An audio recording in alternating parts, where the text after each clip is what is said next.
Shame sticks to you. It sticks to your skin. And that shame is a double sentence. It's a suffering you inflict on yourself. It's such a visceral quote, isn't it? She frames it almost like a physical thing, like something that actually contaminates you. It really does.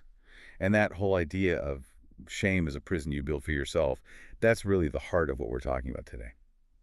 Welcome back to the Deep Dive. It's Friday, February 13th, 2026, and next week, on the 17th, a book is being released worldwide that I think it's going to change a lot of conversations. The book is a hymn to life. Shame has to change sides. Or, if you're reading it in the original French, Et la joie de vivre.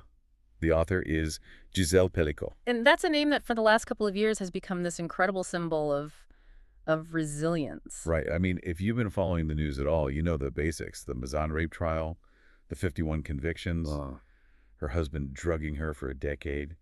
The headlines in late 2024 were just, you couldn't escape them. You really couldn't. But our mission for this deep dive is a little different. We're not here to just rehash the trial or the crimes. We're taking her own account, the new memoir, her first big TV interviews on France 5 and CBS, and we're trying to understand the psychology of what happens after. Exactly. The trial's over. The verdict is in.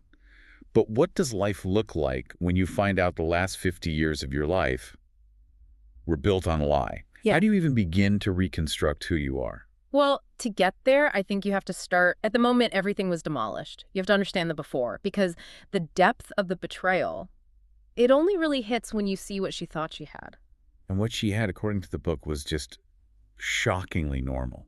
That's the part that gets me. This wasn't some volatile, awful marriage. Not at all. They were married for 50 years, lived a quiet life. She called him a great guy, a caring partner. She felt completely safe. Which makes the events of November 2nd, 2020 just so jarring. Yeah. Her husband, Dominique, gets caught filming up women's skirts in a supermarket. Which is awful, obviously, but compared to what we know now, it seems almost small. It's the loose thread that, when pulled, just unravels everything. The police take his devices, they find the files. And they call Gisèle in. She goes to the station thinking she's there to support her husband, who has this sort of creepy, embarrassing problem. And the officer, Laurent Perry, he has to be the one to just shatter her entire world. He sits her down and says, I'm going to show you photos, and you're not going to like them. And he points to the screen and says, that is you. And she argues with him. This detail from the memoir is, it's just chilling. She looks at it and says, no, that's not me. And she's not being difficult. She genuinely doesn't recognize herself. Wow. It's a textbook, if extreme, case of dissociation. The brain has this emergency brake when a reality is so traumatic, so completely at odds with everything you know. Your brain just rejects it. It says, nope, cannot compute. She describes the woman in the photos so clinically. She says her cheek looked flabby, her mouth was limp. She calls her a rag doll. The word she uses over and over is inert, like she's describing an object, not a person. It was only when she physically put on her glasses, and leaned closer. That's when the wall came down. She says, my brain stopped working. My brain stopped working. That's such a powerful way to put it. It's a system crash. It is, and it leads to the question that I think everyone has, the one that was all over social media during the trial. How does she not know for 10 years? It's the question you have to ask. And it's a tricky one because it can so easily slide into victim blaming. Yeah. But she faces it head on in the book. She talks about what she calls the invisible red flags. And this is where the gaslighting is just hardening. And it's masterful in a horrifying way because in hindsight, you're right, they look like giant flashing neon signs. But at the time... They're just quirks. Exactly. Take the story about the yellow stain. She finds a stain on his trousers, and she asks him, probably half joking, what are you doing drugging me? And his reaction is the key. It's everything. He doesn't get angry. He doesn't get defensive. He cries. He starts crying. He breaks down in tears. And so she immediately thinks, oh my God, I've hurt him. I've accused this wonderful, sensitive man of something horrible. She saw his tears as proof of his innocence. That's weaponized empathy. Using her care for him as a shield. It's an unbelievably sophisticated manipulation. He knew making himself the victim would make her back down. And it worked perfectly. And there were other things too. The food, the drinks. She talks about him giving her a white beer. Right, and it looked kind of cloudy. He'd say, oh, I put a little mint syrup in it, trying something new. So she said it tasted funny. He wouldn't push it. He wouldn't argue. He'd just take it and pour it down the sink. Oh, well. Bad experiment. It makes it look like a harmless kitchen mistake, not a failed attempt to drug her. And the whole time, He's making her mashed potatoes separately from his. Under the guise of, culinary reasons, making her special. But that's where he was crushing the Temesta, the anti-anxiety pills. The truly sickening part is that as her health is failing, she's losing hair, losing weight, having these huge memory gaps. He's the one playing the role of the caring husband. He's driving her to her doctor's appointments. That's the betrayal she talks about in the CBS interview it cuts so deep. She says, he was looking me in the eyes every day while knowing he was poisoning me. It creates this impossible situation for her. Absolutely. It's almost like a form of Munchausen by proxy. He's the devoted caretaker for the very illness that he's causing. She becomes more dependent on him, more grateful to him because he's taking care of her. How do you ever break free from that? So let's fast forward. The truth is out. The trial is coming. Now, in the French legal system, victims of sexual violence have the absolute right to a closed-door hearing. No press, no public. And almost everyone takes it. I mean, for obvious reasons. You want to protect yourself, protect your family from that kind of scrutiny. But Gisèle doesn't. She demands a public trial. And my first thought was, okay, that's just raw anger. She wants to watch them all burn. But her reasoning was, it was so much more strategic. It was brilliant, actually. She said if she closed the doors, she felt like she'd be protecting her abusers. But more than that, she refused to be held hostage to their stares. What does that mean, held hostage to their stares? Think about it. In a closed room, it's just her, the lawyers, and 50 men who violated her. She felt the weight of their gaze, their judgment, their lies.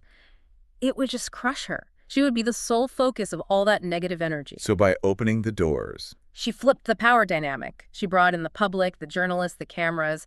Suddenly, it wasn't a room where she was being watched. It was a room where they were being watched. She wanted reporters to put their names right next to their crimes for the whole world to see. And there's another fascinating layer to this, about her age. She says if this had happened when she was 20 years younger, she probably wouldn't have done it. Which is such a profound insight into how women are conditioned to see themselves. She talks about the damn stares that women always have to deal with, the stares that are constantly judging your worth, your body, your attractiveness. Right. At 73, she felt like society had kind of written her off in that regard. And in a really grim, ironic way, that gave her freedom. She felt she had less to lose image-wise. She wasn't afraid of what people would say about her body. So she basically weaponized the fact that society often makes older women invisible. Exactly. She took that invisibility and turned it into a spotlight aimed directly at them. It all comes back to that central idea of the book. Shame must change sides. Yes. It's more than a tagline. It's about fundamentally rewriting the script for victims. For centuries, the victim is the one who carries the shame, who has to hide. She understood that by being silent, she would have been completing the crime for them. So the trial ends, the convictions happen, Dominique gets 20 years. But the book makes it clear that the story doesn't just end there. The aftermath sounds incredibly complicated. Well, life is complicated, and I'm glad she doesn't pretend it's some Hollywood ending where they all hug and everything's fine. She's very blunt. Tragedy doesn't always bring a family together. Right. Her daughter, Caroline Darien, has been very public with her own story. She has, and she's clearly still processing so much. She even suspects she was also abused by her father, which he denies. And Gisèle says her son, David, just needs more time. Everyone is a victim here, but their trauma is different, and so is their path to healing. She makes that distinction so clearly. She says, I chose to live with Mr. Pelicot. They didn't choose their father. And notice she calls him Mr. Pelicot, not Dominique, not my husband. The distance there is immense. Except, and this is the part that I just could not wrap my head around, she said she's going to visit him in prison. It's a shocking detail for a lot of people. Why? I mean, why would you do that? What is possibly left to say? On the surface, she says she just wants to look him in the eye and ask why. But I think psychologically it's about integration. She says she still holds on to the happy memories of their 50 years together because, in her words, they are all she has. So she has to find a way to keep the good memories without excusing the monster. Precisely. If she decides that all 50 years were a lie, she's essentially erasing her own life, erasing her children's childhoods. She has to accept that the man she loved and the man who did this were the same person. It's an almost impossible paradox to hold in your mind, and maybe visiting him is part of trying to reconcile that. That is just an incredible amount of strength. Yeah. But there is a really hopeful part of this story. There's a new person in her life. Jean-Luc, yes. She met him in 2023, which Wow. Think about the courage that takes to trust a man, to be intimate with a man after the ultimate betrayal. I mean, the person she was closest to in the world poisoned her for a decade. The fact that her capacity for love wasn't destroyed it's amazing. It really is. And she credits him with helping her reclaim her life. It's proof that she refuses to be defined only by the trauma. Which brings us right back to the title, A Hymn to Life. It's not just a memoir about a crime. It's about choosing to live. And the story is having this huge global impact. The English audiobook is being narrated by Emma Thompson. Wow. Yeah. Thompson said it was incredibly difficult to read, but necessary. It shows this has gone way beyond just a French news story. It's a human story. It feels like this book really marks a turning point. How so? It just shatters that old, tired myth of the perfect victim, the young, beautiful, silent woman who hides in shame. Gisèle Pelicot is none of those things. She showed us the absolute banality of evil. These were just ordinary men. And she showed us the incredible power of transparency. Shame has to change sides. That really is the core of it. It is. But can I leave you and our listeners with one last, maybe slightly uncomfortable thought to chew on? Of course. Gisèle needed us to watch. She waived her anonymity because the public eye was her greatest weapon for justice. Right. But we live in an age of true crime as entertainment. We consume these stories, the absolute worst moments of people's lives, while we're folding laundry. That's a tough mirror to look into. So the question is, now that the trial's over, does our continued watching still empower her? Or does it risk turning her pain into just more content for us to consume? What's the line between being a witness and just being a spectator? That is the question. She invited us to be witnesses to justice. A witness has a purpose. A spectator is just there for the show. And I think as we all engage with this book, that's the challenge for us, to make sure we remain witnesses and not just part of the spectacle. A really important distinction. Well, thank you. This has been a heavy one, but so important. Yeah. The book, again, is A Hymn to Life, out next week. My pleasure. And to everyone listening, thank you. We will see you next time on The Deep Dive.